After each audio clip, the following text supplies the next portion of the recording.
인간은 태어나면서부터 늙습니다. 태어나면서부터 태어나는 순간 나이가 들어가는 존재가 인간입니다. 그런데 인간이 나이가 든다는 것을 중년이 지나고 노년이 코앞에 왔을 때야 부랴부랴 생각하기 시작한다는 것이죠.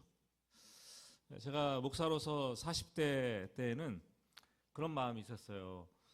좀 중후하고 좀 나이 들어 보이고 싶은 마음들, 40대 목사님들이 그런 마음들이 좀 다 있을 거예요. 그래서 나이도 누가 물어보면은 호적보다 이 두 달 빠른, 그래서 해가 이전 해가 되는 진짜 출생 나이를 말하고 만 나이보다 이 한국식 나이, 연 나이를 말했어요. 그런데 인간이 참 감사하죠. 간사하죠. 50대 중반이 이렇게 넘어가니까 좀 젊어 보이고 싶고 좀 에너제틱한 모습을 보이고 싶고 그러면 좋지 않겠나 생각이 드는 거예요. 그래서 나이를 물으면 만 나이로 만 나이로 줄여서 얘기를 합니다. 여러분 어떤가요? 나이 들매 신학, Theology of Aging이라 그러는데요. 이 나이 들매 신학에 대해서도 관심을 가지게 된 것이 불과 몇 년 안팎입니다. 나이 들매 신학이 말하는 아주 몇 가지 핵심 주제가 있는데, 먼저 다시 하나님의 부르신 소명을 재점검하라는 거예요. 나이가 들었다고 생각이 되면 그때는 다시 나의 부르심이 무엇인가 재정립할 필요가 있다는 거죠. 그리고 죽음을 두려워하지 말라. 죽음이 다가오는 것을 느끼니까 두렵죠. 두려워하지 말라는 거예요. 또 나이 듦을 이해하면서 나이 듦은 새로운 모험이며 축복으로 가는 여정이고 인생의 완성을 향하여 가는 과정이다. 그렇게 생각을 하라고 얘기를 하고 있습니다. 어떻습니까? 여러분은 나이 듦을 자연스럽게 수용을 하십니까? 그리고 지속적인 성장의 기회로 삼으십니까? 나이 듦의 신학은 그렇게 하라고 얘기를 합니다. 지금 오늘 창세기 30장을 보고 있는데 창세기 30장의 주인공 야곱의 나이가 지금 몇 살일까요?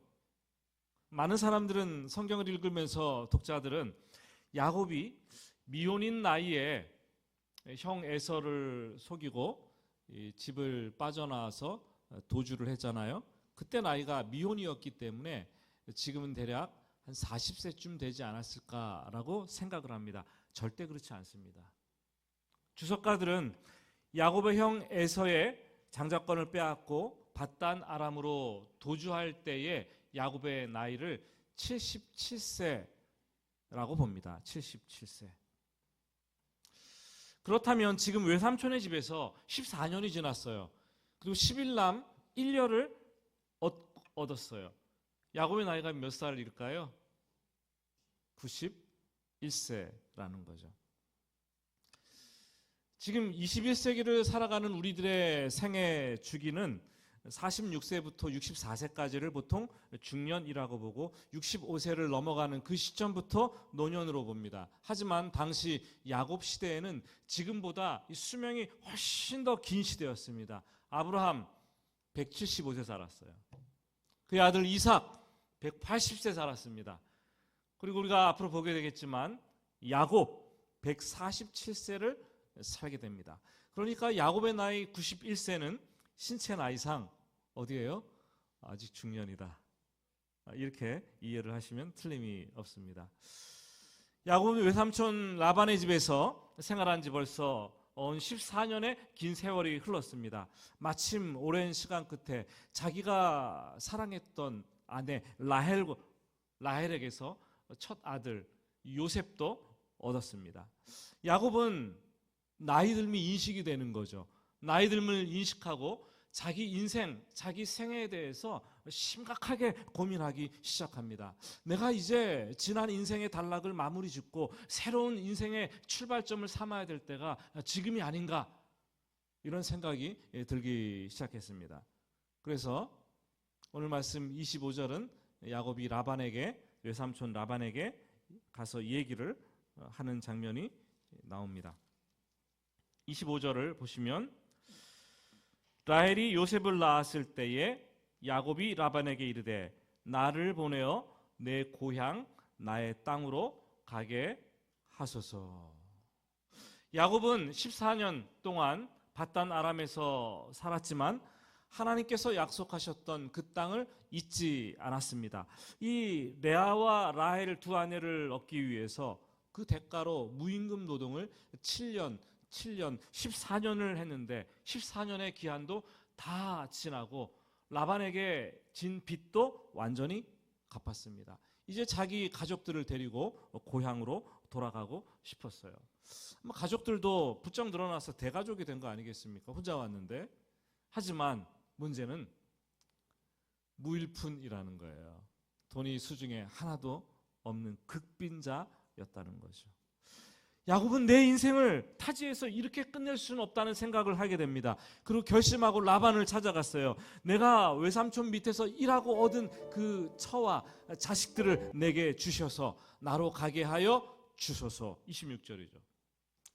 그동안 마치 외삼촌 집에서 일을 했지만 종처럼 일을 했어요. 노예처럼 일을 했어요. 그렇기 때문에 자기 처자를 데리고 나가는 것도 주인의 허락이 있어야만 데리고 나갈 수가 있었습니다.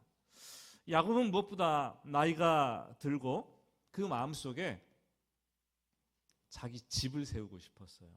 그래서 오늘 성경 말씀 30절 제일 마지막 말씀을 보면은 그렇게 얘기를 하죠. 나는 언제나 내 집을 세우리이까. 언제 내가 이렇게 하다가 내 집을 세울 수 있겠습니까? 내 나이가 몇인데 내 집을 좀 세워야 되지 않겠습니까?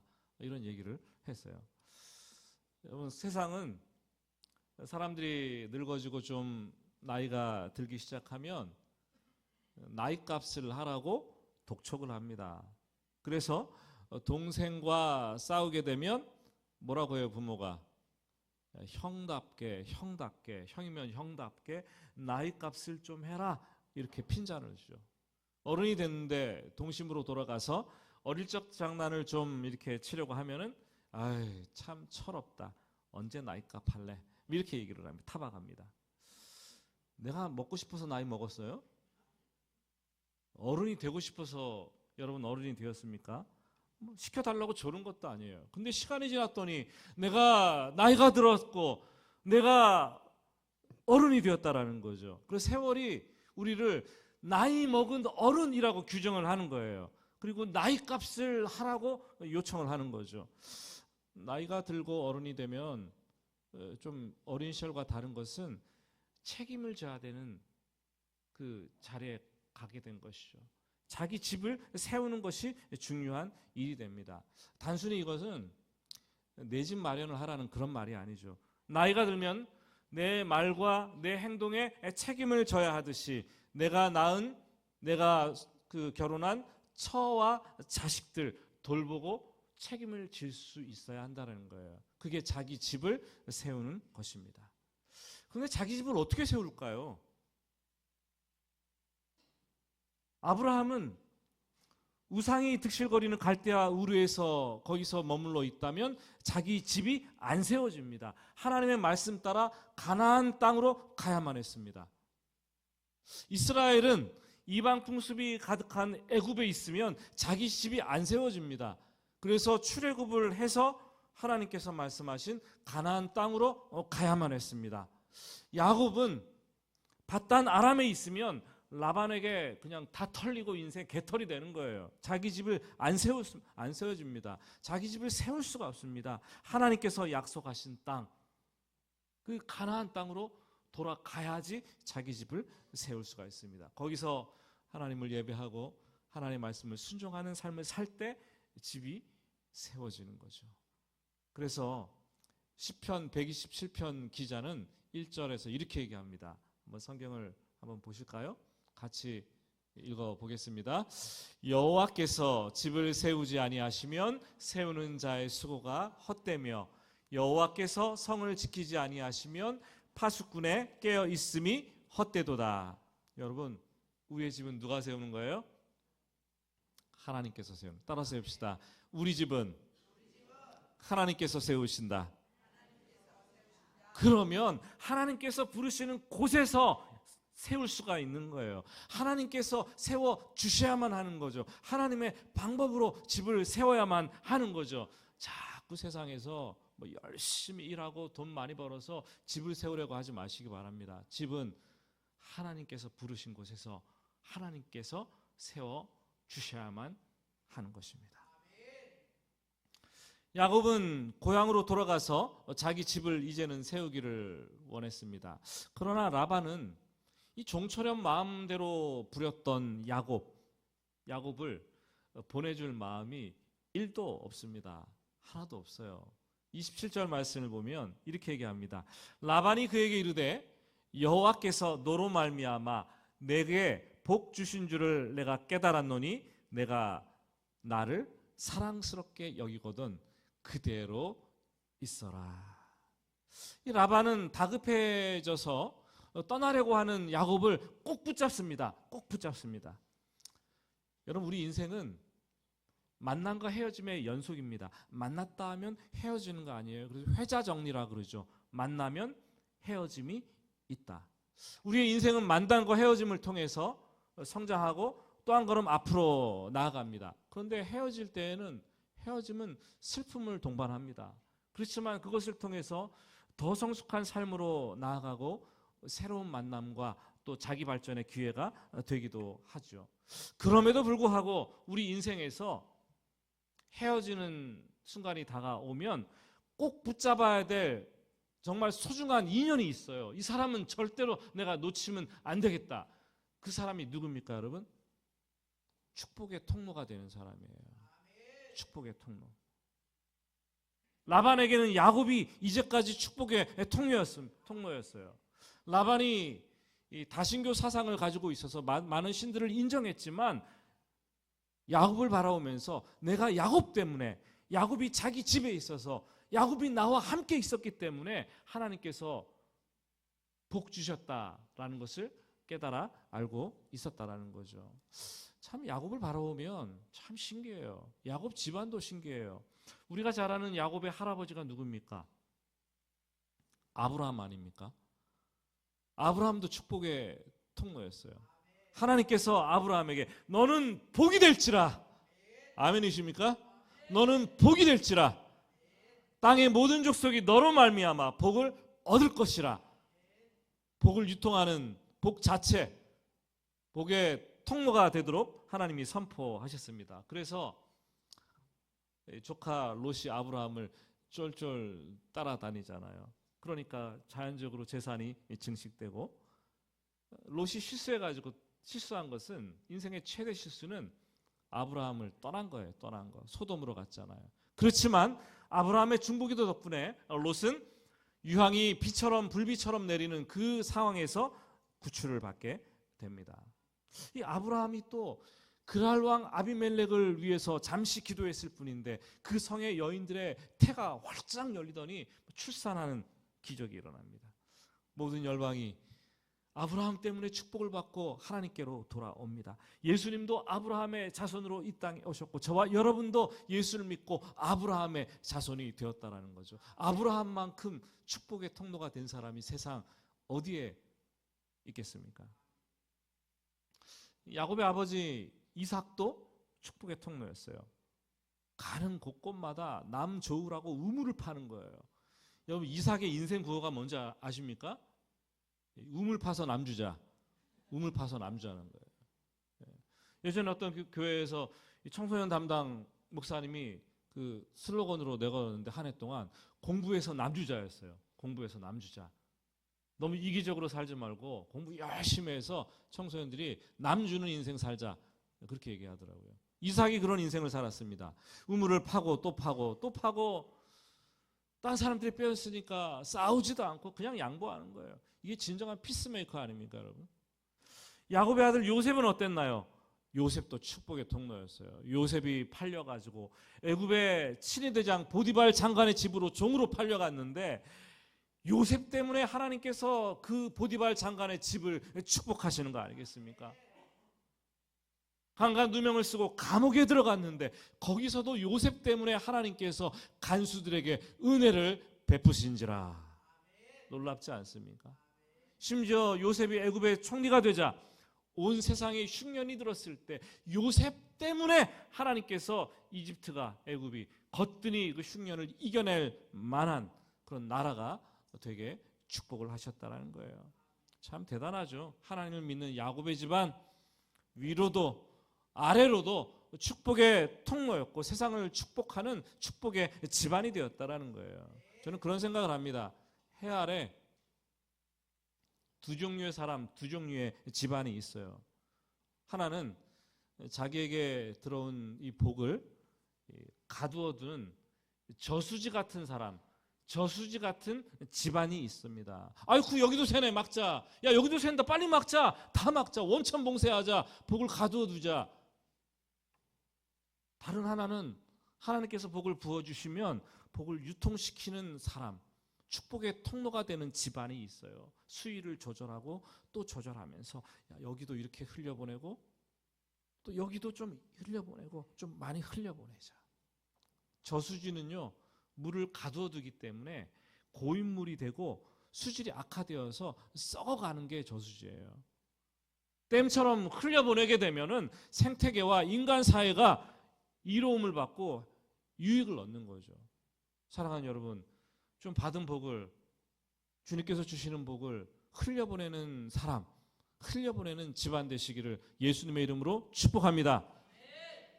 이전에 야곱은 자기 형도 아버지도 가리지 않고 속이고 빼앗고 등쳐먹고 그런 속물근성을 가진 그 인간, 비루한 인간이었습니다. 그런데 바단 아람으로 오기 전에 광야에서, 베델에서 하나님을 만난 이후로 그의 삶이, 그의 인격이 변화되기 시작하는 거죠. 타지에서 13년을 지내면서 축복의 통로가 되기 시작을 합니다. 야곱이 떠난다면 꼭 붙들고 싶은 사람, 그 사람이 야곱이 되었어요. 얼마나 신실하게, 얼마나 충성스럽게 일을 했으면 라반이 붙들고 싶은 사람이 되었겠습니까? 오늘 29절 30절이 그걸 증명합니다. 야곱이 이렇게 얘기를 하죠. 내가 어떻게 삼촌을 섬겼는지, 어떻게 외삼촌의 가족을 쳤는지 외삼촌이 알지 않습니까? 내가 오기 전에는 외삼촌의 소유가 적더니 번성하여 때를 이루었으니 내 발이 이르는 곳마다, 와, 놀랍지 않아요? 여호와께서 외삼촌에게 복을 주셨나이다. 여러분, 말 그대로 정말 그 발이 이르는 곳곳마다 하나님께서 축복을 주시는 거죠. 여러분, 그런 생각 해보셨어요? 내 발이 문지방을 열고 어디를 가든지 그 내 발이 닿는 곳마다 하나님께서 축복하시면 좋겠다. 얼마나 감사합니까? 저도 신방을 가끔 갈 때마다 성도님들 그런 말씀을 해주십니다. 목사님 모시고 오니까 주차 자리가 이렇게 딱 하나가 비었네요. 여기가 원래 이런 곳이 아닌데요. 괜히 기분이 좋아요. 목사님 지난번에 가게에 왔다간 그날 사람들이 얼마나 많이 왔는 줄 아세요? 정말 많이 왔어요. 그래서 목사님 또 오세요.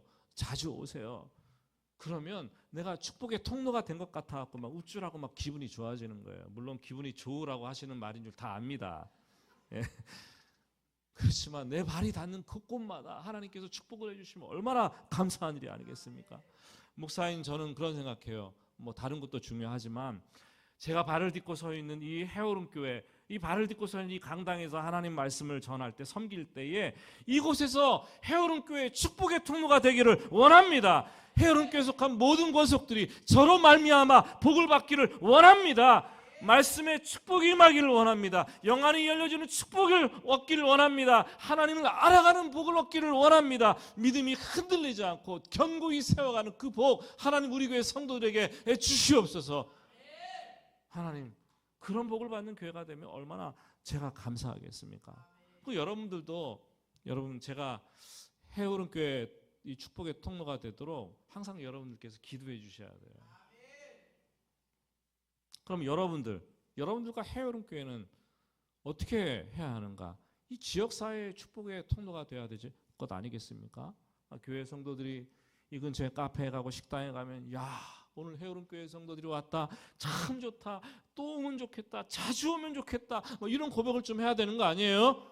라라의 공간 가고, 뭐 교회 아래 밑에 계단에 무슨 카페입니까? 소르?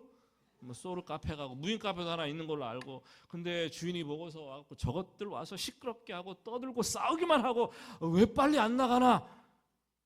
여러분, 그런 생각을 하게 만들면 안 되는 거예요. 그렇지 않습니까, 여러분? 해외롭게 성도들이 와서 와, 오니까 참 좋다, 복을 주는 성도들인 것 같다, 너무 좋다. 그런 성도들 되셔야 돼요. 예? 직장에서 일할 때에도 일을 하는데 저 사람 빨리 좀 이 직장 안 나가나, 막 다른 사람들이 기다리게 만드는 그런 사람 되면 안 되는 거죠. 교회에서도 같은 목장과 같은 팀에 들어오면 저 사람이 여기에 왜 왔어? 마음이 불편하게 만들면 안 된다는 거죠, 여러분. 나중에는 어딜 가도 환영받지 못하는 막 폭탄처럼 여기는 사람이 돼서 제발 막 절로 가라, 좀 절로 가십시오, 절로 가십시오, 교회 다녀야 되는데 절로 가라고 막 이렇게 막. 그러면 여러분, 그냥 우리는 축복의 통로가 다 끝나버리는 거 아니겠습니까? 예? 내가 서 있는 그곳에 복을 주는 사람, 거기 있는 그 사람들에게 축복의 통로가 되는 사람. 그래서 내가 막 나간다고 하면 무슨 수를 써서라도 이 사람 막 꼭 붙들어줘야겠다, 이 사람 없으면 안 된다, 뭐 이런 사람 돼야 되지 않겠습니까, 여러분? 예? 그런 사람 되시기를 주님의 이름으로 축복합니다. 외삼촌 라반은 야곱이 떠난다고 할 때 보내고 싶지가 않습니다. 꼭 붙들고 싶습니다. 생각해 보니까 야곱도 비단 옷을 입고 금의 환양하고 싶은 생각이 있었겠죠. 근데 그것도 못할 망정 차라리 14년을 타향살이 했는데 그 무일푼 가지고 집으로 돌아가는 것보다 이 자존심을 상하는 일이니까, 그래서 못 이기는 척하고 다시 외삼촌과 흥정 계약을, 노동계약을 맺습니다. 32절 말씀 볼까요? 32절 말씀면 보시면 이렇게 계약을 맺습니다. 오늘 내가 외삼촌의 양떼를 두루 다니며 그 양 중에 아롱진 것과 점이 있는 것과 검은 것을 가려내며 또 염소 중에 점이 있는 것과 아롱진 것을 가려내리니 이 같은 것이 내 품삯이 되리이다. 이 라반이 붙잡으니까 그럼 우리 다시 노동계약을 맺자, 품삯을 흥정하는 것을 보게 됩니다. 근데 이거 바보계약 아니에요? 바보계약? 양은 원래 무슨 색깔입니까? 양은 원래 하얀 색깔입니다. 하얀색. 그게 우성이에요. 검은 양 봤습니까? 예, 얼룩덜룩한 양 봤어요? 점박이 양 봤습니까? 별로 없어요. 염소는 어떤가요? 색깔이, 염소 색깔은 원래 어때요? 검정색이에요. 검정색. 그게 우성입니다. 얼룩덜룩한 염소 봤습니까? 흰 염소 봤습니까? 점박이 염소 봤습니까? 별로 없어요. 별로 없어요. 그런데 야곱은 라반에게 그런 양들을, 내가 양을 칠 텐데 그런 양들을, 그런 염소들을 내게 품삯으로 달라고 요청을 합니다. 라반이 이 얘기를 듣고 이 어리석은 야곱 같으니 속으로 흥정하면서 쾌재를 불렀겠죠. 이야, 이 바보 같으니. 흔쾌히 허락을 합니다. 내가 너의 말대로 다 하겠다. 라반이 매우 비열한 사람이에요. 35절 말씀 보면 그날에, 계약을 맺는 그날에, 새로운 노동계약을 체결한 바로 그날에 라반이 얼룩덜룩한 양들, 염소들, 점박이 양과 염소들 샅샅이 다 가려냅니다. 그래서 자기 아들들에게 맡깁니다. 그것도 모자라서 이 사흘길, 보통 80km 정도 떨어져야지 사흘길이라고 생각했는데 아주 먼 길을 가게 합니다. 아예 검거나 이 얼룩덜룩한 점박이들이 순종과 교배할 수 있는 기회를 원천적으로 다 완전 철벽 봉쇄한 것이죠. 그리고 야곱에게 야, 흰 양, 검은 염소 네가 맡아서 해라, 그러는 거예요. 전부 흰 양, 검은 염소들 뿐인데 어떻게 거기서 검은 양이 태어나고 얼룩덜룩하고 점박이 양과 염소들이 태어날 수 있겠습니까? 임금을 하나도 안 주겠다라는 속셈 아닙니까? 라반은 지독한 악덕업자요, 돈밖에 모르는 아주 비루한 자가 바로 라반이었습니다. 야곱을 옆에 두고 그냥 등골을 야금 그냥 조금씩 평생 동안 죽을 때까지 다 뽑아먹겠다는 그런 심산이 아니겠습니까, 여러분? 네? 나 같으면 분노하면서 이 나쁜 놈아, 너 다 가져라, 나 간다, 떠나가야지 맞는 거죠. 그런데 야곱은 군말 없이 제로 베이스에서 시작하는 거예요. 다시 출발합니다. 바보같이 라반이 남겨놓은 가려놓은 구별한 그 양떼를 맡아서 기르기 시작을 하는 거죠. 그 다음 37절부터 마지막 절까지 말씀을 보면은 야곱이 하는 행동이 참 우습습니다. 야곱은 나름대로 작전을 세웁니다. 그래서 산에 가서 버드나무, 살구나무, 신풍나무는 플라타노스를 가리킵니다. 이 가지를 꺾어가지고 옵니다. 그리고 칼로 이 나뭇가지를 군데군데 이렇게 자릅니다. 껍질을 벗기고 군데군데를 이렇게 팝니다. 그러면 이 나뭇가지가 속살이 드러나니까 군데군데를 팠기 때문에 얼룩덜룩 하지 않겠습니까? 검고 하얗고. 근데 그것을 양떼가 와서 물 먹는 개천에다가 이렇게 탁 꽂아두는 거예요. 그리고 튼튼한 양이 물 먹을 때 와서 그것을 보고 교미를 하고 거기에서 새끼를 베게 합니다. 그랬더니 야곱은 성경은 점이 있고 얼룩덜룩한 것들이 나왔더라. 그래서 튼튼한 것들은 야곱의 소유가 되었고 허약한 것들은 라반의 소유가 되었고 야곱은 매우 번창하였더라. 이게 성경이 말하는 거 아닙니까? 여러분, 이게 과학적입니까? 이게 유전적입니까? 어제도 신문을 보니까 미국에서인가요? 둘 다 흑인 남녀가 아기를 낳았는데 흑인이 낳았다 그래가지고 깜짝 놀라서 조사해 보니까 잘못 과학적이지 않잖아요, 이거, 그죠? 그래서 다른 그 아기를 시험관하게 해가지고 이렇게 받아갖고 이렇게 됐더라고요. 여러분, 전혀 말이 안 되는 상황인 거죠. 성경은 근데 얘기를 하고 있어요.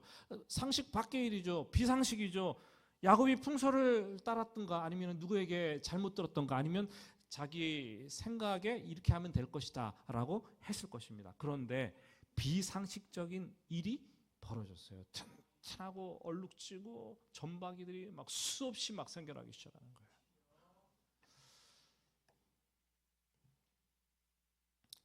현대 교회는 비록 한 10수년 전에 현대 교회, 우리나라 한국 교회에 그런 슬로건이 유행한 적이 있어요. 상식이 통하는 교회, 상식이 통하는 교회. 교회 안에 얼마나 비상식적인 일들이 많이 일어나고 몰상식적인 사람들이 많았으면 상식이 통하는 교회라고 교회 표를 걸고 슬로건을 걸고 그렇게 신앙생활을 해보자고 많은 교회에서 시도했겠습니까? 서로 싸움박질 하지 말고 말과 행동에 좀 품위 있게 하고 예의를 갖추고 사리 분별 좀 하고 좀 세상 사람들에게 부끄럽지 않은 교회가 되자는 그 취지 아니겠습니까, 여러분? 예? 나이가 들면 좀 더 그래야 되는 거 아니겠어요? 사실 오래전에는 교회가 세상 걱정을 했죠. 그런데 지금은 세상이 교회 걱정을 하는 시대가 되었어요. 부끄러운 시대가 되었단 말이죠. 맞는 말이에요. 교회는 세상보다 좀 더 상식이 잘 통하는 그런 곳이 되어야 하지 않겠습니까? 상식이 통하는 교회가 되어야 돼요. 그렇지 않아요? 네? 그러나 교회가 여기에 머물러서는 안 된다라는 거죠. 교회는 상식 밖의 교회가 되어야 되는 거죠. 초상식적인 교회가 되어야 되는 거죠. 상식을 뛰어넘어서 믿음이 일하는 교회, 상식을 뛰어넘어서 하나님의 은혜가 일하는 교회가 되어야 합니다. 우리는 이 상식이 일하는 방식을 일반 은총이라고 얘기해요. 아침에 자고 일어났더니 해가 뜨네요? 해가 선인과 악인들에게 비춰지고 비가 와도 선인과 악인들에게 다 똑같이 비가 내리고 열심히 일했더니 이 수고하니까 돈이 벌리고 모든 사람들이 이 보편적 양심을 갖고 있어서 사회 질서를 유지하고 싶고 이게 일반 은총 아닙니까? 그래서 세상에 이렇게 굴러가는 거 아니겠어요? 하지만 하나님의 백성들은 하나님은 자기 백성들에게 아주 특별한 은혜를 베푸시는데 이 은혜가 일하는 방식을 특별 은총이라고 얘기합니다. 특별 은총. 여러분, 은혜는 상식을 무시하지 않지만 때로는 상식을 뛰어넘어서 일을 합니다. 상식으로는 도무지 이해할 수 없는 그런 일들을 벌이시는데 세상 사람들은 그것을 기적이라고 그러죠. 우리는 그것을 하나님의 은혜라고 얘기합니다. 그리고 그것을 믿음으로 수납을 하는 거예요. 폐경이 지나도 한참 지났던 90세 나이에 사라가 아들을 낳는 것 상식적입니까? 예? 상식적이 아니죠. 홍해 바다가 갈라져서 200만 명의 사람들이 도와야 하는 것, 이 사건이 상식적이십니까? 아니죠. 떡 5개와 물고기 5병이어로 5,000명을 먹이고 12강주리가 남는 것 상식적이십니까? 아니죠.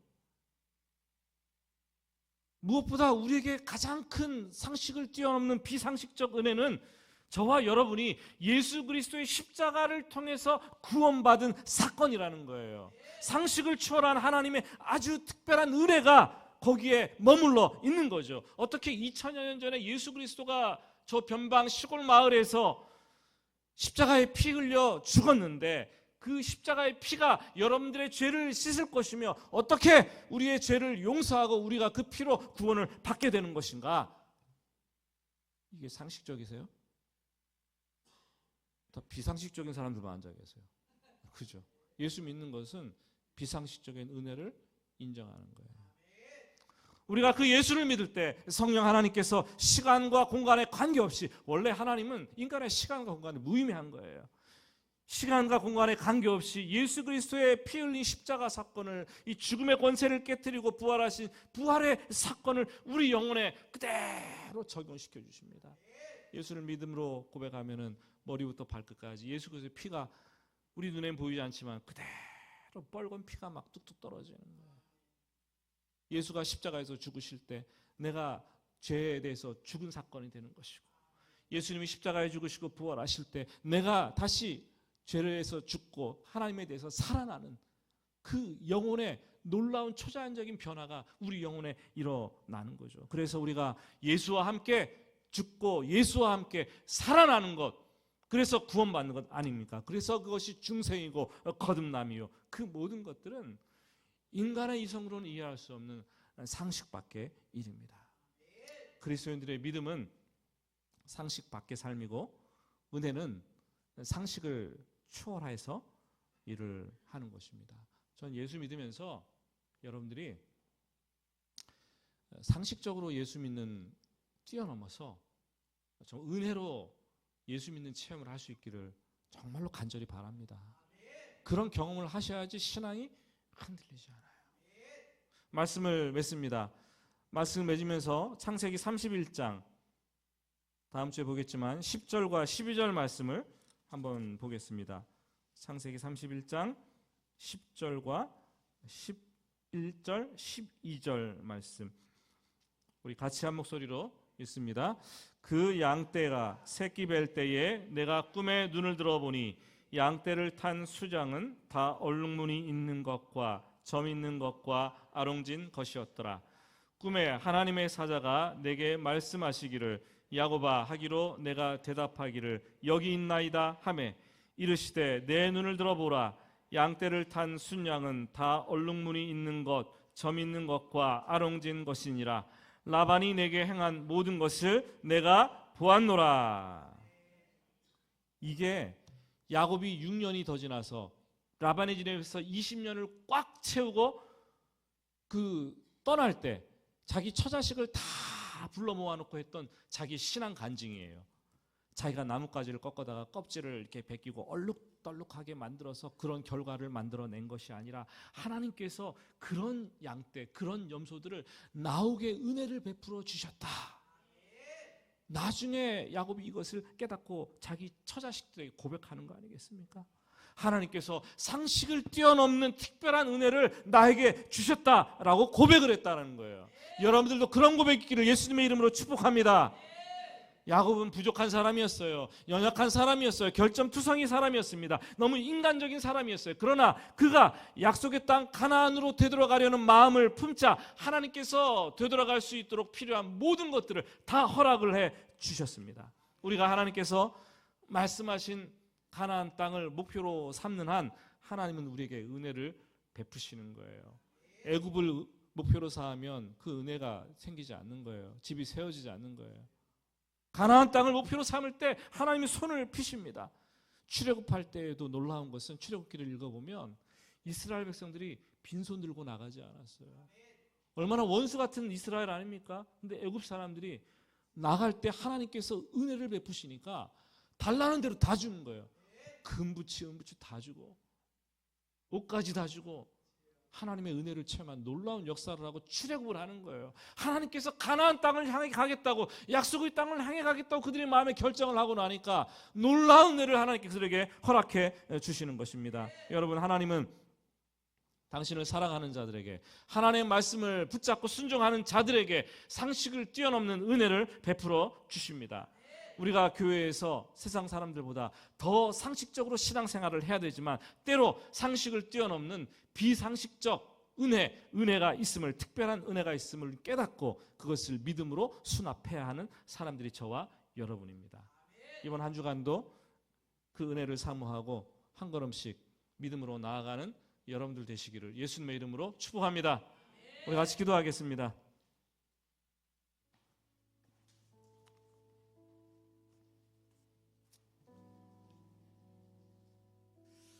그런 기도를 드립시다. 하나님, 나이가 들었는데 우리의 믿음도, 우리의 신앙도, 우리의 인격도 자라가기를 원합니다. 나이가 들면서 축복을 가두어 두는 사람이 아니라 축복의 통로가 되는 사람, 축복의 통로가 되는 집을 세워가게 하여 주시옵소서. 남은 인생 어디로 가야 할지 아무도 몰라서 두려워하지 말고 하나님을 사랑하고 하나님 말씀 순종함으로 상식을 뛰어넘는 특별한 은혜가 있다는 것을 깨닫고 믿음으로 수납하게 하시고 그 은혜 때문에 신앙생활하고 하루하루 삶을 살아갈 수 있도록 주님 도와주시옵소서. 이 시간 간절히 하나님께 작은 목소리로, 또 그렇지만 간절하게 하나님께 고백하겠습니다. 같이 기도하겠습니다. 하나님 아버지, 이 시간 고백합니다. 이 시간 기도합니다. 하나님, 이렇게 나이가 들었는데 신앙이 자랐습니까? 인격이 자랐습니까? 우리의 믿음이 자랐습니까? 나이가 들면서 부끄럽지 않는 신앙인이 되게 하시고 교회 연수가 차가면서 부끄럽지 않는 교회가 될 수 있도록 인도하여 주시옵소서. 축복을 가두어 두고 복을 누리려고 하는 이기적인 사람이 아니라 축복을 유통하고 축복의 통로가 되는 사람 되게 하시고 축복의 통로가 되는 집이 되게 하여 주시기를 간절히 원합니다. 어디로 갈지 두려워하지 말고 가나안 땅을 바라보고 나아갈 때 하나님 축복하셨던 것처럼 하나님의 사랑과 하나님 말씀을 붙들고 나아갈 때 하나님의 특별한 은혜가 우리 인생 위에 주어질 수 있도록 주님 도와주시옵소서.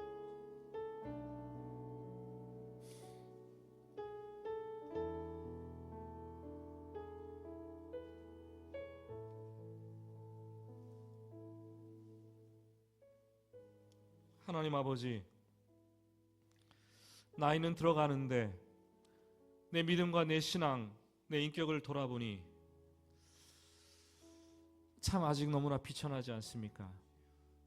나이가 들면서 좀 더 하나님의 사람, 축복을 유통하는 복의 사람이 될 수 있도록 주님 도와주시옵소서. 상식적으로 신앙생활을 하는 것에 그치는 것이 아니라 상식을 뛰어넘는 하나님의 은혜가 있다는 사실을 깨닫고 그 은혜를 날마다 체험하며 살게 하시고 내가 이제까지 살아오면서 특별한 하나님의 은혜가 있었다는 것을 되돌아보고 그 은혜가 나에게 주어졌다는 것을 깨달으며 감사하는 인생 되게 하여 주시옵소서. 이번 한 주간도 하나님께서 주실 은혜를 믿음으로 수납하게 하시고 그 은혜를 삶의 현장에서 체험할 수 있도록 인도하여 주시옵소서. 예수님의 이름으로 기도드립니다. 아멘.